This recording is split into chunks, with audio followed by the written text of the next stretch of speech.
Hi guys, welcome to my YouTube channel, and for today's video, i-share ko sa inyo ang ganap ko dito sa New Zealand. Galing kami sa warehouse kung saan mabibili mo ang mga mumurahing mga damit at saka school supplies dito.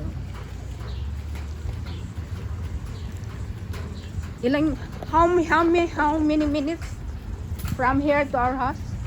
Maybe around 10 or 15. 15? Yep, I think so. At dahil ang bahay namin dito ay walang access sa mga bus, kaya lakad lang ang ganap dito. Tinatanong ko yung pamangkin ko kung ilang minuto kasi first time kong maglakad dito sa New Zealand papuntang mall, dahil ang tinitirahan nila ay walang access sa bus, kaya lakad lang ang pwedeng magagawa.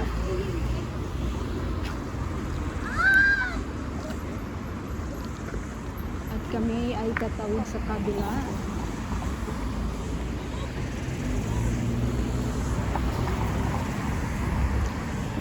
Sa warehouse ra ka nakapalit sa imong gi toyo. Sa warehouse ako.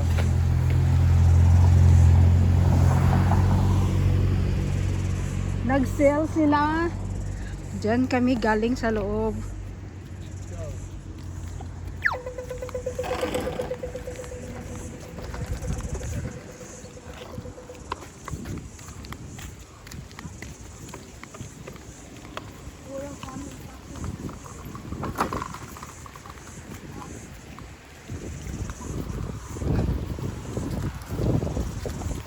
May nabili akong t-shirt at saka jacket. At hindi uso dito ang plastic, kaya kung hindi ka magdala ng eco bag, bitbitin mo lang ang mabibili mo ng ganito. Nakalimutan kong magdala ng eco bag.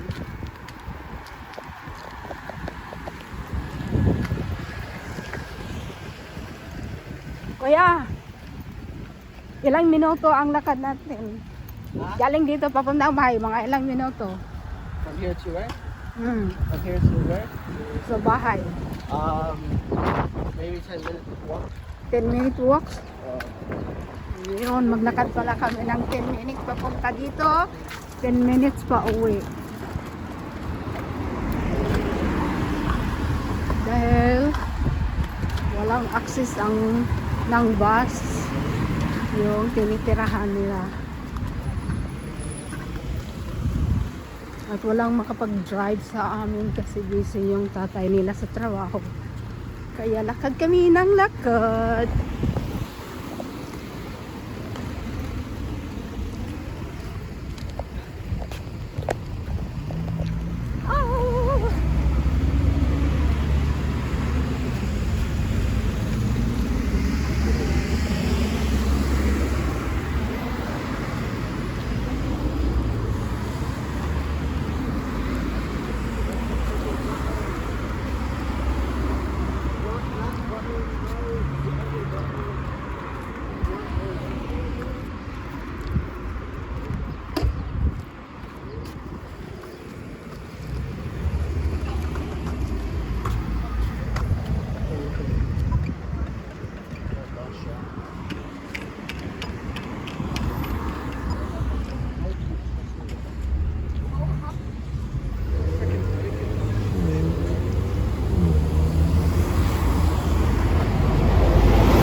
Dito lang na area may bus, no?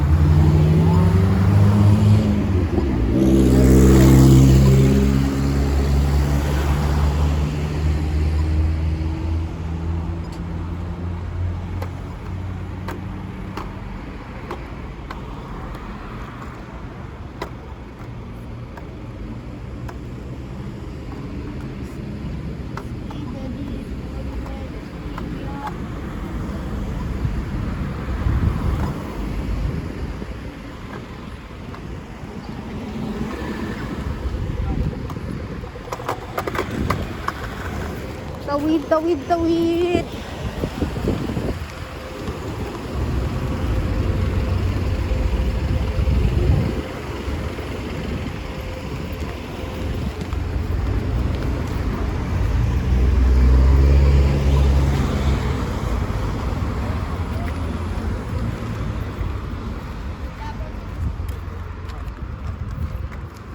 Dito sa New Zealand, makikita mo talaga na pinahalagahan nila yung mga kahoy-kahoy.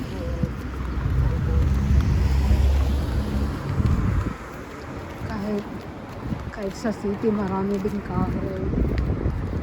Marami mga bubulaklak.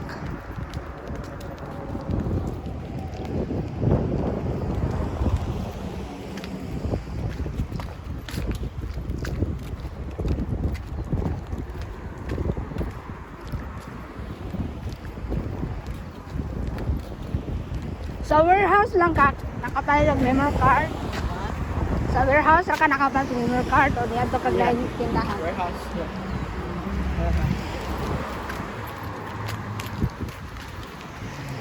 Narinig ko kasi siya kanina na nagpaalam sa nanay niya na lalabas magbili ng memory card. Kaya sumama ako. Akala ko malapit lang. May ilang kanto pa palang dadaanan bago kami makarating sa pupuntahan namin. At itong kasama ko ang lakas nilang lumakad. Kaya nasa behind ako. Pero maaliw ka sa madadaanan mo kasi marami mga wildflowers. At ito, tingnan mo yung kahoy na to.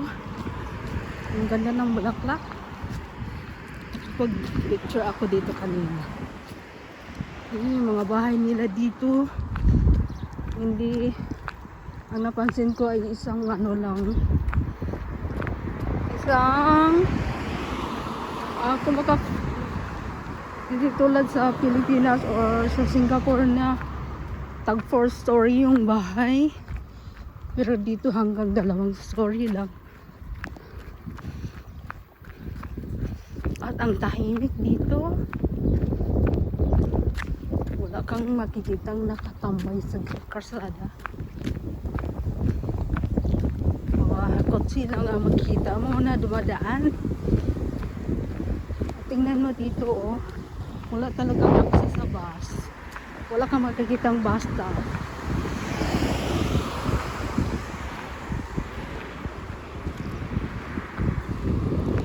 Bahay nila dito ganyan lang.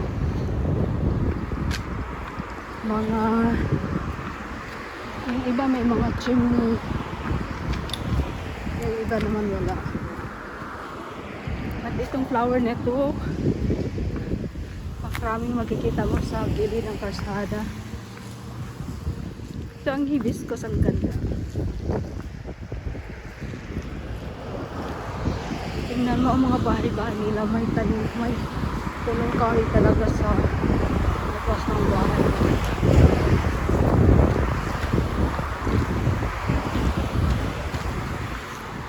Ang weather pala ngayon dito sa New Zealand ay summer. Pero kung lalabas kami, dala-dala pa rin ako ng jacket kasi alam nyo, ang lamig ng hangin nila. Mainit ang panahon pero malamig ang hangin.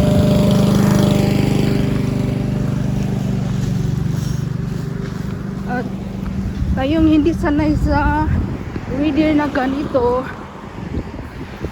magdala talaga ng jacket.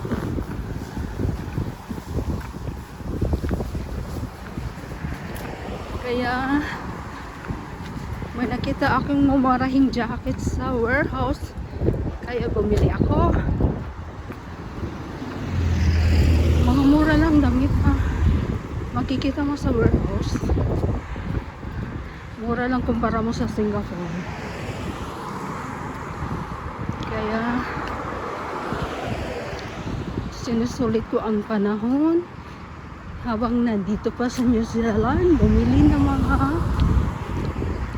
jacket kumbaga. Kasi kung i-compare mo sa price dito at doon sa Singapore, may diferensya talaga. Mas mura dito ang mga damit. Yung mura lang dito yung mga pagkain, yung mga isda at saka net. Yung pamangkin ko hindi makatawid-tawid, iniwan mo na niya ako. Ilang kanto na lang? How many corner? More? One turn na lang daw. One turn na lang para makarating kami sa aming uuwian. Lakad pa more. Tingnan nyo ang mga bahay dito.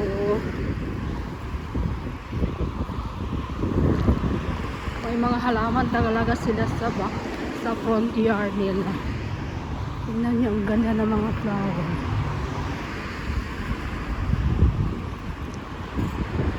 Oh, ganda ng mga flower. Rose.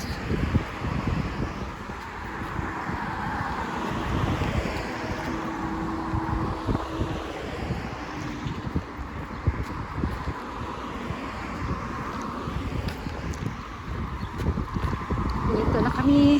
Tingnan nyo ang kahit maglalakad ka ng malayo, maaliw ka sa dadaanan mo kasi may mga wildflowers na ang ganda-ganda.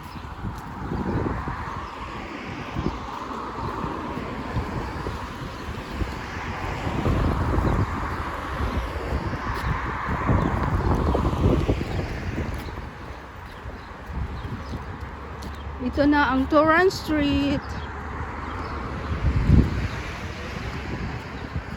Ito na ang kanto.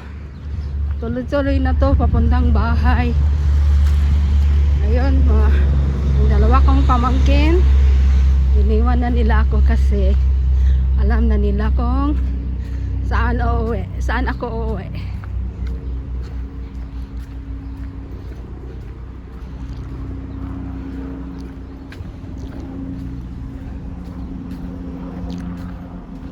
Ang napansin ko dito guys, walang alikabok, hindi polluted yung hangin nila, fresh na fresh, dahil siguro sa mga kahoy. Importante kasi sa kanila ang nature. It's green everywhere.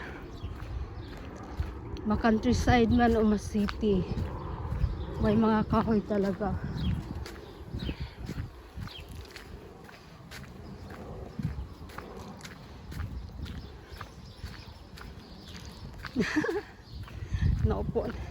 Umupo na yung kasama ko.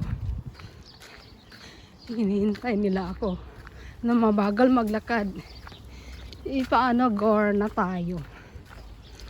Matanda na, mahina na ang tuhod. Tingnan mo ang mga bahay-bahay na dito, parang walang taong nakatira. Kasi kahit tunog ng radyo, wala kang maririnig. Tahimik talaga, peaceful.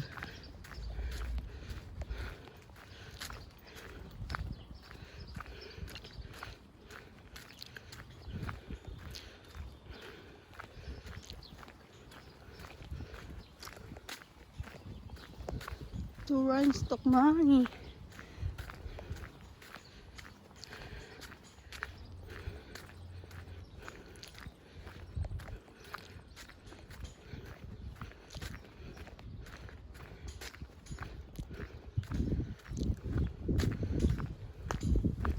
Tanghali na dito sa New Zealand, pero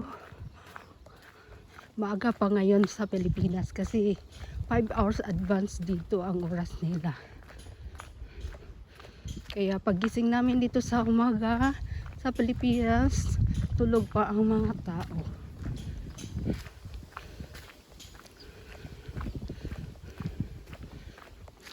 Eksakto talaga ang lakad na to kasi pinapawisan na ako. Yung mga unang araw pagdating ko dito, maulan.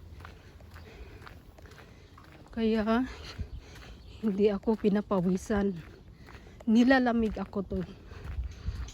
So totoo lang. Kaya nag ako. Nag-wish ako nga na sana hindi na mag-ulan kasi pag umulan talaga ang lamig. Nabaguhan ako sa klima nila dito sa unang linggo ng pagdating ko dito sa New Zealand. Sinisipon ako tuloy. Bigla na lang tumulo ang sipon ko. Dahil malamig talaga. Nilalamig ako. Nakaramdam ako ng lamig na parang winter. Pero sa totoo lang summer dito. Pero kahit mainit, ang lamig ng simoy ng hangin. Siguro sa akin lang kasi nabaguhan talaga ako sa weather nila.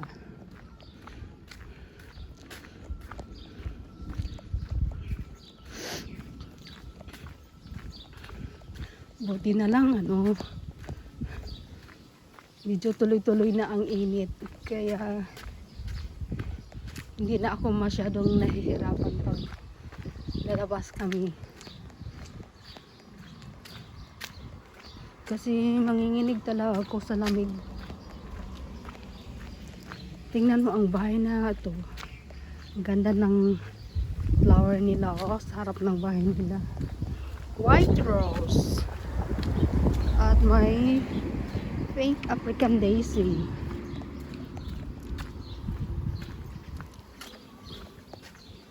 Ganyan lang ang mga bahay dito, mga bungalow style lang. Hindi tulad sa Singapore na 4-story, 3-story. May ibon.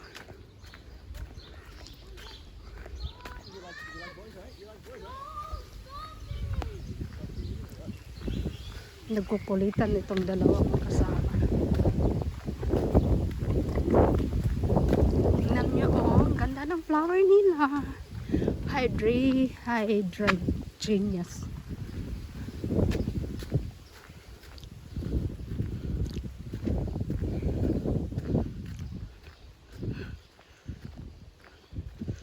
Kami lang ang naglalakad ata sa daan.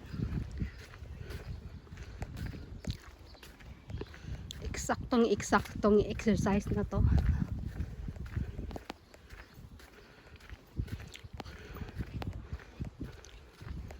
Lakad pa more.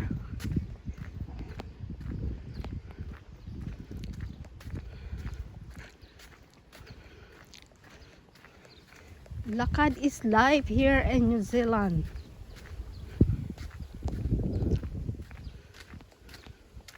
Tipid ka sa pamasahe.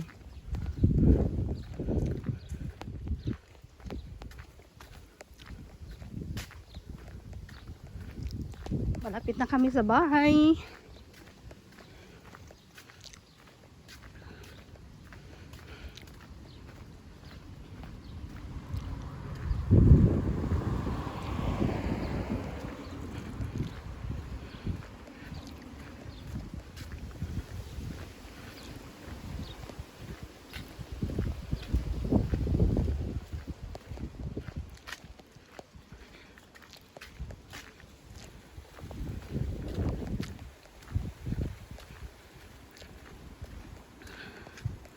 Pagkita ko ulit sa inyo kung ano ang nabili ko. Ito pala $7 lang ito kasi nag-sell sila. Binili ko to para sa Chinese New Year. At ito yung jacket na puti. Nakabili na ako ng gray at May nakita akong mamarahin na puti, kaya binili ko na rin. Ginagrab ko yung opportunity na may mura doon. Kaya, at hanggang dito na lang ang video kong ito. Sana nagustuhan nyo. At kung hindi ka pa nakapag-subscribe sa channel ko, sana mag-subscribe na kayo. At mag-iwan ng baka sa baba. Salamat sa panonood at kita-kita tayo sa sunod kong video. Bye-bye! Bahay na kami!